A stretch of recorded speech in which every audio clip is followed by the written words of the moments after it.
আমি এখন এই ফাইলটা সেভ করব। ফাইলে যাব, সেভ অ্যাজে যাব, ব্রাউজে গেলাম, এটাকে সেভ অ্যাজ টাইপ থেকে আপনি করে দিবেন পিডিএফ। পিডিএফ করে এভাবে রেখে আমি সেভ করে দিলাম।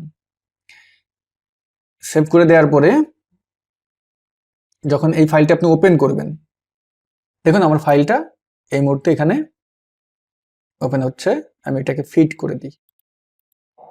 ওকে, আমার এই অ্যারোতে গেলে কতগুলো পেজ সেটা কিন্তু আমি বাম পাশে দেখতে পাচ্ছি। টোটালে 23টা পেজ। গুড।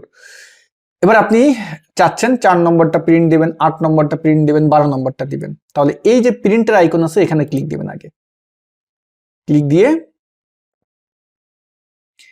এখানে দেখতে পারবেন যে এই অপশনটা এখানে আসবেন। যেমন আমি এখন 1 নম্বরটা প্রিন্ট হবে, কমা দেবেন। 8 নম্বরটা প্রিন্ট হবে, কমা দিবেন। 9 নম্বরটা প্রিন্ট হবে। জাস্ট এখন যদি এতটুকুন প্রিন্ট দিতে চান 1, 8, 9 এভাবে দিয়ে প্রিন্ট করে দিবেন। গুড।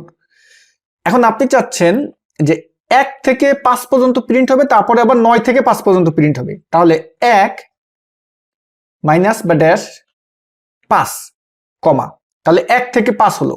এখন আবার 10 মাইনাস 14, তাহলে হলো কি 1 থেকে 5 প্রিন্ট হবে, 10 থেকে 14 আপনার প্রিন্ট হবে। মানে আপনি এখন প্রিন্ট দিলেই এটা কিন্তু প্রিন্ট চালু হয়ে যাবে। ক্লিয়ার?